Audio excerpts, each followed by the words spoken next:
e tha pejgamberi sa, kush zgjohet, kush përgatitet në natën e Kadrit, me iman, me shpresë, me bindje, duke kërku llogaritë e Zotit i Madh, duke shpresu, duke prit atë shpërblimin e madh të Zotit i Madh, çka tha pejgamberi sa, gufira lehu ma taqaddama min dhanbi.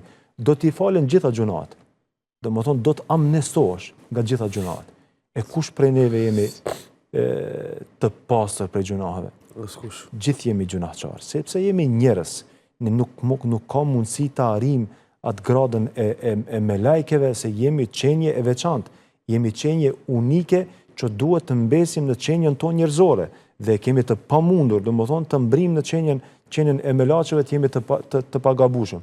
Mirë, po urtësia e madhe e Zotit, urtësia absolute e Zotit, mëshira e madhe e Zotit karshi neve, është se Zoti i Madh na i ka dhënë mundësinë dhe na i ka dhënë hapësirën që ne të jemi qenje që do të gabojmë, mirë po në të njëjtën kohë na jep mundësinë që vazhdimisht na të kërkojmë falje të Zotit, dhe falja më e mirë është në natën e Kadrit, që Zoti i Madh na jep garancë nëpërmjet fjalës së pejgamberit alayhis salam, se ai i cili arrin natën e Kadrit me iman, me shpresë, me bindje, Allahu do t'ja pastroj gjitha gjunat. Dhe me pastrimin e gjunaheve është shumë e rëndësishme të potencohet dhe të përmendet dhe ta kemi parasysh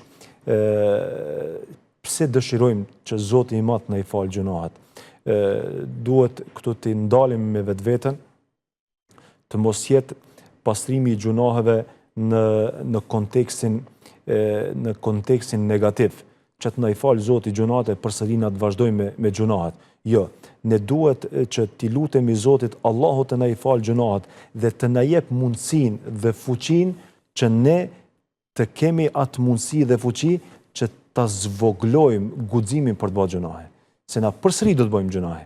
Mirë po, me faljen e gjunahit, shtohet një guxim, shtohet një fuqi shpirtërore që ti do të mbledh dhe do të ndalë, që të mos a kesh atë fuqi dhe atë guxim që me padurim do ta bësh një gjunat që do të vjen pas gjunahit. E keni vërejt kur agjerojmë, e kemi një fuqi të mbrëmshme, e kemi një ndalesë, ashtu e bëjmë me vullnet, ashtu e bëjmë me dëshirë. Çka themi? Themi, jo, nuk e bëj këtë gjuna se unë jam agjerueshëm. Jo se ti nuk guxon me bëj gjunajin. Jo se ti ndoshta edhe nuk turprohesh me bëj gjunajin. Edhe e ke mundësinë e plot me bëj gjunajin.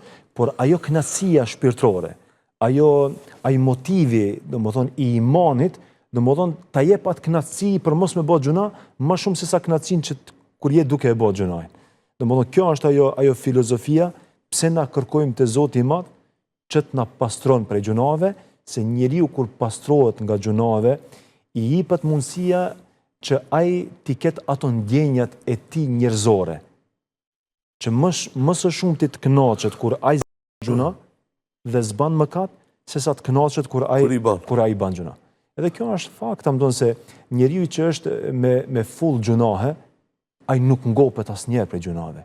Kurse njeriu i cili vazhdimisht pastrohet nga gjunahet, ai e ka një mundësi që edhe e ka një apetit që të kënaqet më shumë kur s'ban gjunahe, sesa të kënaqet kur ban gjunahe. Shumë e qartë, shumë e qartë.